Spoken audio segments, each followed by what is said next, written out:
Hi kiddos, can you believe it? We are in week 3 of instruction online. I really miss you, so I hope to see you guys in office hours because I would love to see your faces.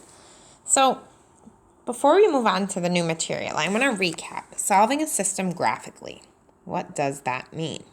So when I'm solving graphically, I graph two equations and look for the point of intersection.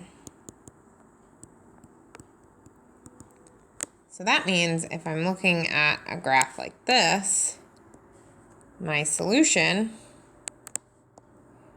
is where those two things cross, okay? And I write that solution as a coordinate, x comma y, or we say x equals some number and y equals some number. What we're gonna start today is solving a system still, but now we're gonna do it algebraically. So what does that mean? That means we're mathematically going to solve for x and y using the solving square. Just like we did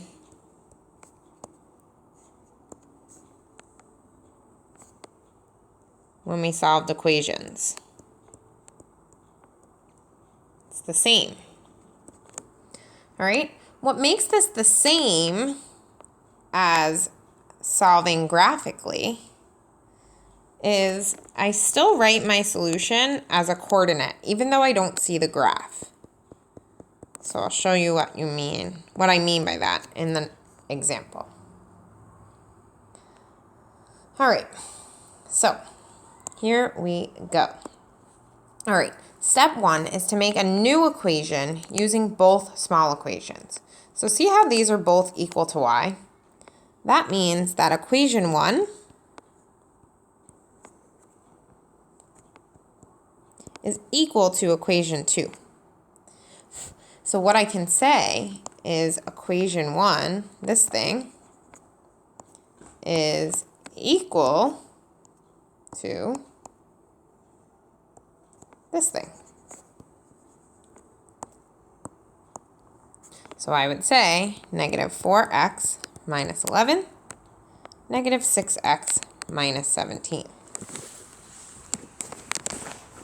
All right, let's take a look at number 2 and do the same exact thing. So I have equation 1 and equation 2. So that means 1 is equal to equation 2 because they're both equal to y. So that means this thing is going to be equal to this thing.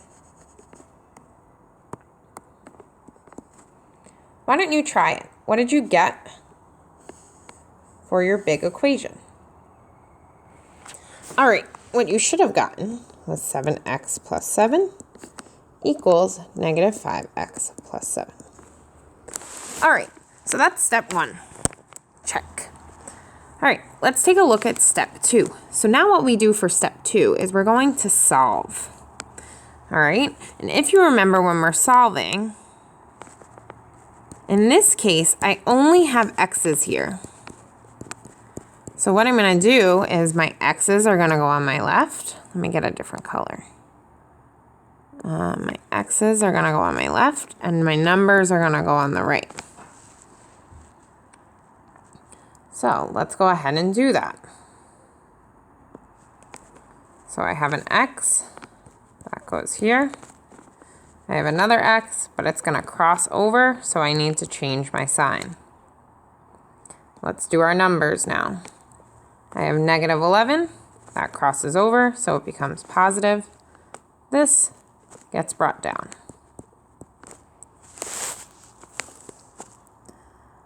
All right, let's combine.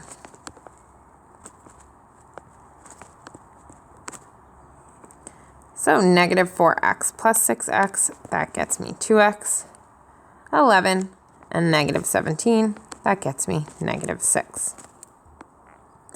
All right, what's my last step? My last step is to divide by the number in front of the x.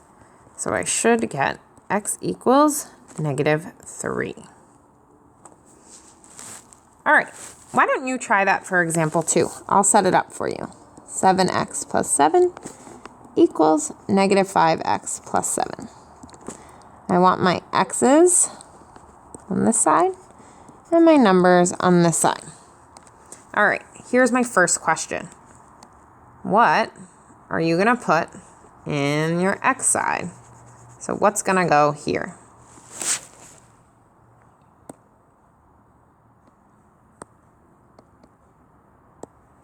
All right, what you should have gotten is 7x and positive 5x. That's because this came from the other side, so I have to change my sign. All right, here's another question for you. What's going to go in my number side? All right, that's what you should have gotten for your numbers. Now let's go ahead and combine like terms. So I get 12x equals, I add these together and I get 0. What's my last step? Divide by 12. So I get x equals 0. All right, so we completed step 2 for both systems. We solved for x. But remember, a system has an x and a y.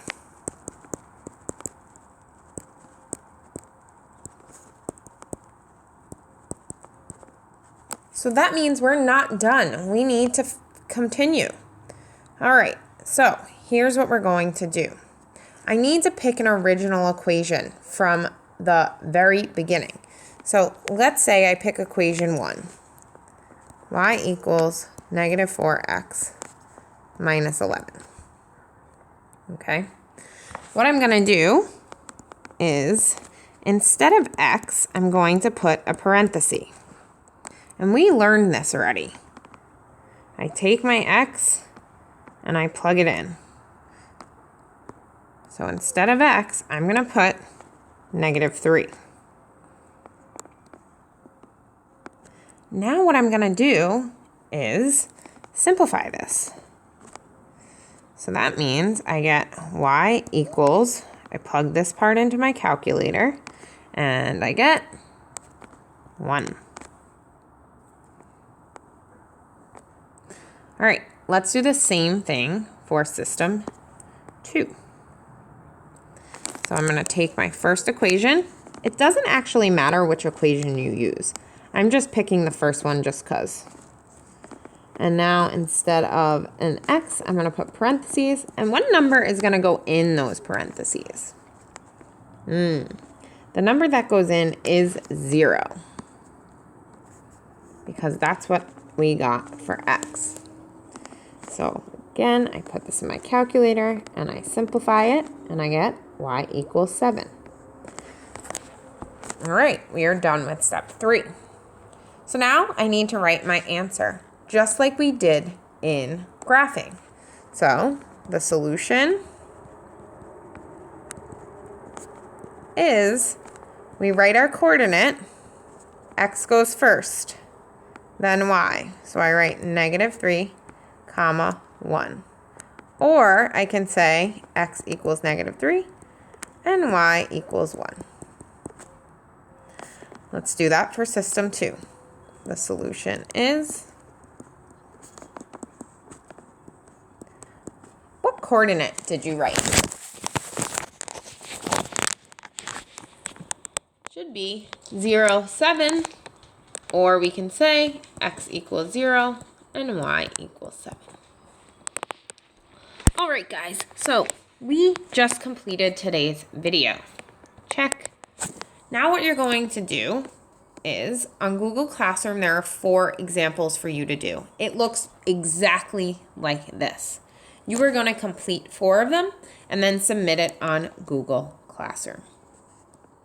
All right, before you go, I want to get to our results from Kahoot.